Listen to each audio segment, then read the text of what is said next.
Well, it's June, and I finally saw Avatar: The Way of Water because I waited for it to come to streaming. I know it made like $2 billion at the box office, and then I'm finally the person that watches it. And I expect this review to get maybe 2 views. So thank you if you're one of those 2 people, because I'm the last person on the planet to review this. But I'm here to talk about the audio description, which is done by William Michael Redmond and the team at Deluxe, and whether or not this works for blind people, because I'm a blind film critic. So how was Avatar, which is basically a giant visual effect, how did that work out for me? Um, yeah, well, well, let's talk about that. So it's on Disney Plus and HBO Max. I don't know if HBO Max is running audio description because I watched it on Disney Plus. I can't watch these things simultaneously on 2 different streaming services, so I didn't experience it on both to make sure that the experience was the same. If you choose to watch on HBO Max, I'm sure it's got audio description. I feel like I saw it in the audio description genre. So, um, but yes, Avatar: The Way of Water is out, and I did see the first Avatar in theaters when it first came out. I even saw the Avatar, like 30 minutes of Avatar that they released into IMAX as like the preview, where we watched like a extended cut of the film. I saw that and then saw Avatar. So I have a pretty good grasp of what Pandora looks like in my head. So it's unlike maybe some people who have been blind longer than me, or blind since birth, or whatever you might be. I do actually know what the Navi look like. Um, Even with that, though, I have to say that even when I reviewed the first Avatar, I didn't fully feel like that the audio description totally engrossed you in the world of Pandora. I think it does a good job of following the plot and the structure of the film. It's really hard when the entire film doesn't exist in reality. And there are very few things that you can describe, except like, there are very few things that we know. We know what a human looks like a regular human. But then you start putting like science fiction type gear, on them, and it becomes like, well, we have to describe that gear. We have to describe the tools that they're using. So there's like 99% of this film doesn't exist in reality, and you have a lot to describe, and you have to describe it well, or decide that it doesn't need description, that doesn't warrant description. It's very tough because you have to figure out what's important, what's not important, and no matter what, we're not going to get the same result, which is why I didn't bother going out to the theaters to be immersed in an experience I knew would not be immersive. There's really almost no way except to give blind people some sort of like additional side notes, like almost like linear notes, like that we can read before, like an audio description, like a mini documentary before, where people just describe Pandora for an hour, and that's and be like, this is what Pandora looks like. Imagine these trees. Imagine this world. Imagine this, this is what this animal looks like. This is what this creature looks like. This is, let's describe the Navi.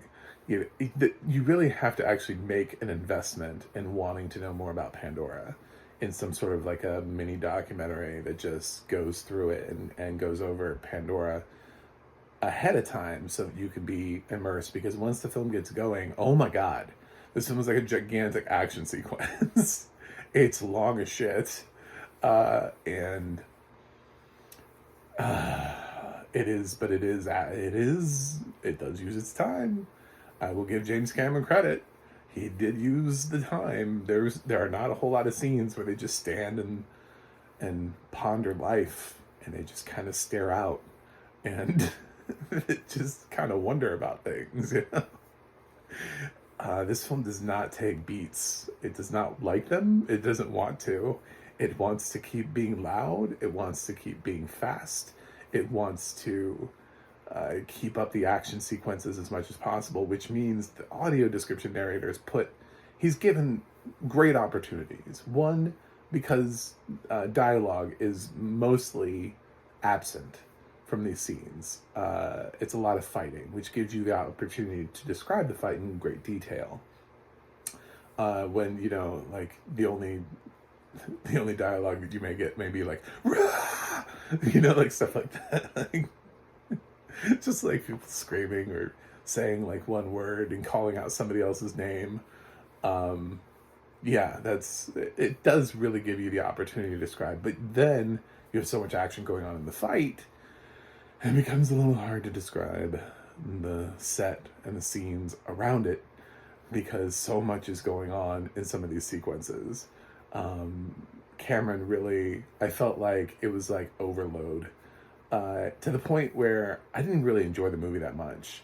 The film kind of opens up with a let's not waste time, let's get down to business, sort of like a catch-up / fast forward to where we are now.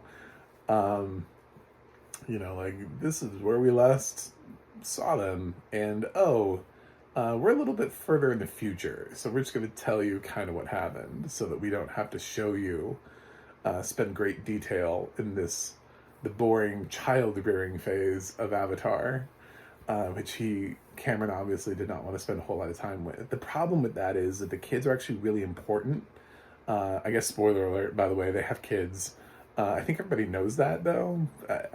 I read about that in like every review. That was one of the few things I knew, was that this film felt like it was passing it off to the next generation of Na'vi. Is that our protagonists from the first film, the ones played by Sam Worthington and Zoe Saldana, Jake and no, it's not. I don't know. I forgot her name. That's part of the problem. Is that all of the Na'vi, they have these sort of really unique names, and I wasn't connected to any of them. By the time the action started happening, I was like, which one is that? Who's in trouble? Without the ability to facially recognize, I have to be really connected to a character in order to be able to follow them. And they're all kids, except Sigourney Weaver's voice. Sounds a little bit like Sigourney Weaver, but it sounds like a weird child version of Sigourney Weaver. So it's still, I was able to pick her out, but not really. It's weird. It's modified. But some of the other actors have more recognizable voices. Edie Falco, obviously, and Stephen Lang when they come back. Yes, Stephen Lang is in this again. By the way, he's in a lot. I was led to believe in other reviews that I guess didn't want to reveal that Stephen Lang is in this, that Edie Falco was the main villain. Fuck you. No, he's not. No, she's not. No, Stephen Lang is just, I guess they don't want to reveal the plot twist of how humans used avatars to bring Stephen Lang back to life. It's ridiculous nonsense, but when you think about James Cameron and the other things that he's done, what else is he known for? What was his last great thing? Well, it was Terminator, right? So he did Terminator 1 and did Terminator 2. In Terminator 1, he introduced Arnold as a villain, as this badass, and set him up to be a badass. And in Terminator 2, he flipped it and changed it around and made Arnold the hero, and then introduced somebody who was supposedly more badass than Arnold. So it raised the stakes.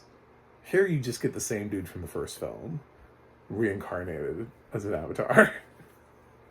So, with his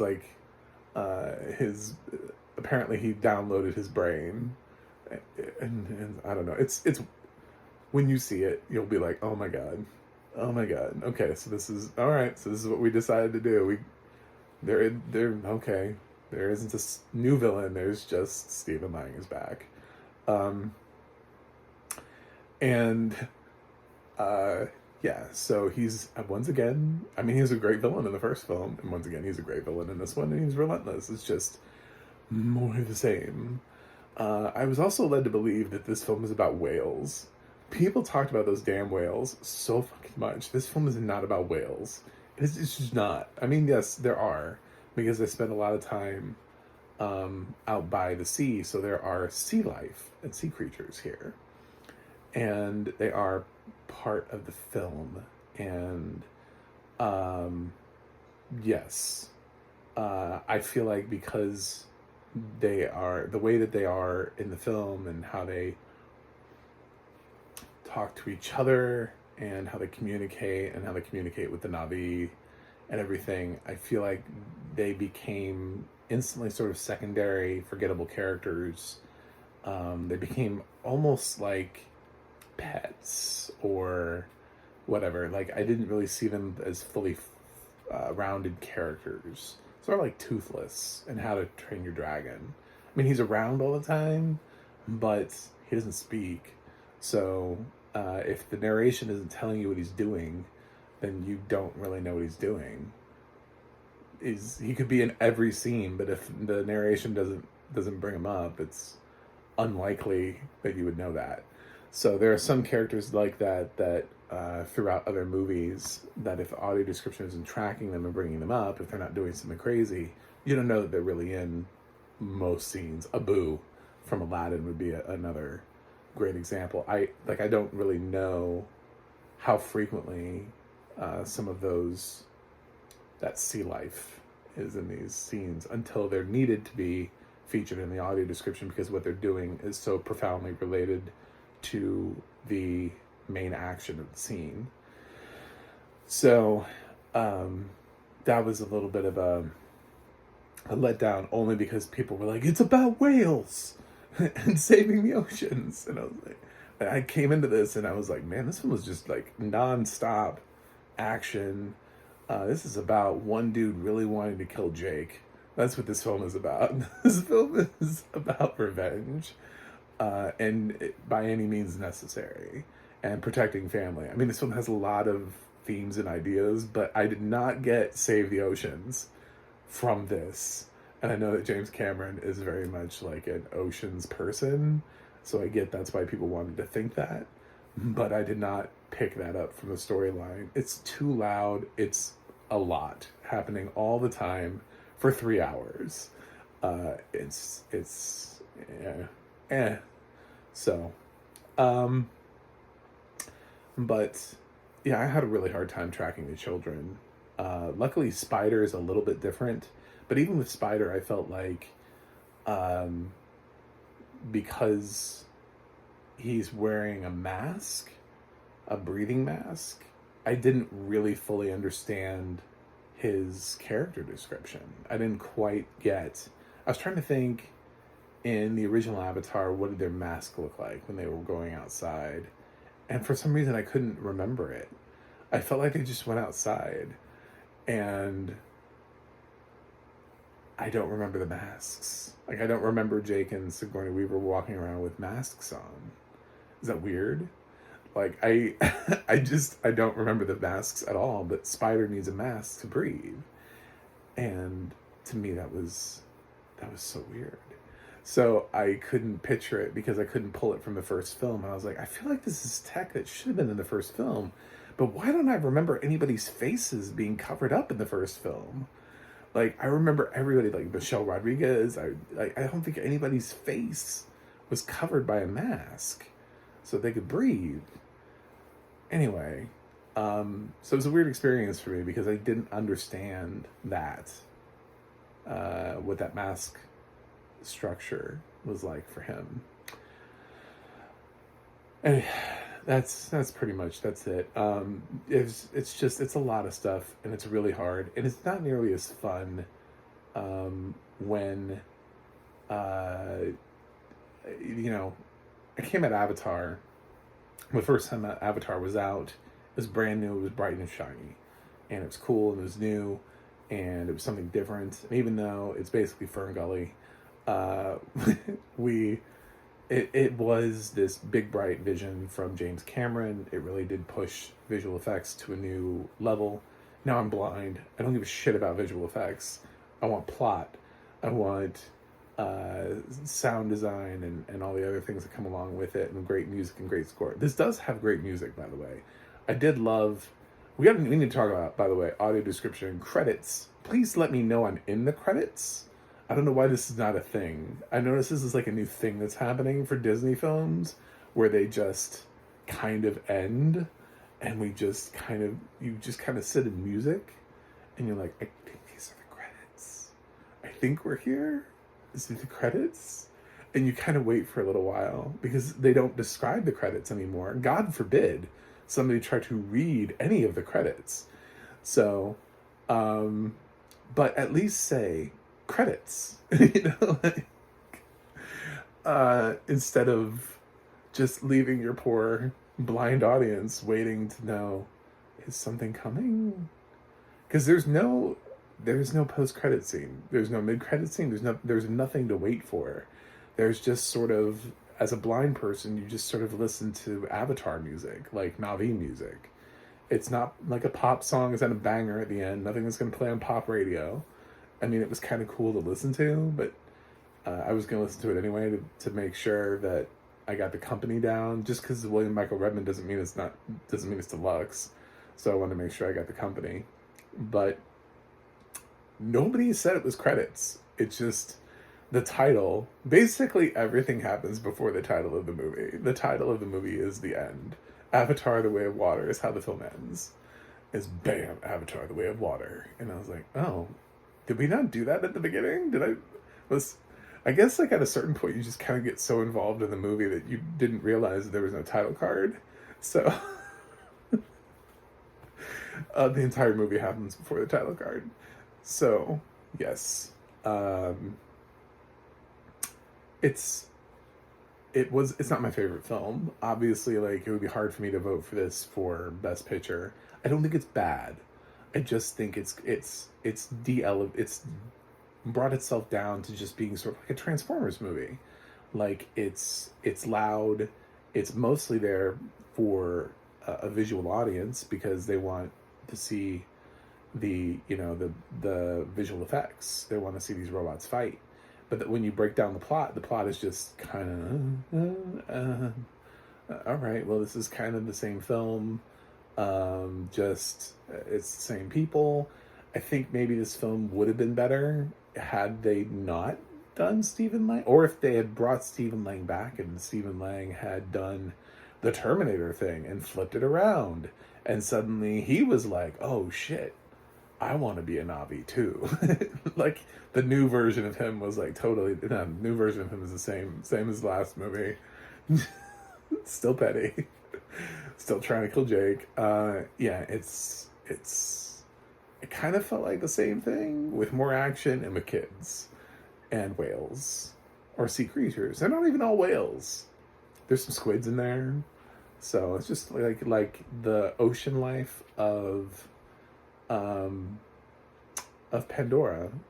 Some of those sequences sounded cool. There's one of the scenes where the kid is swimming, and he's definitely being attacked by something. And I don't know. I bet that looked pretty crazy and gnarly. I bet that thing looked scary. It doesn't sound scary to me, but I mean, like, conceptually, I can understand why it would be scary, that sequence. They were definitely making noises like they were choking, and I couldn't tell if that was. I don't know how long the Na'vi can breathe underwater for. It seems like they can breathe longer than humans. So when they were making noises that sounded like choking, I didn't know if those were noises that sounded like that they were drowning, or if those were noises that they were just making in reaction to something else. Anyway, I have a lot of thoughts. I don't need to put them all in one video, but in general, I don't know that this is the best experience for blind people. But if you like nonstop action and loud sound design and stuff, then yeah, this will keep you going, keep you awake. it does kind of all blend together. So it does have sort of this monotonous feel at points where you're like, are we still in this action sequence?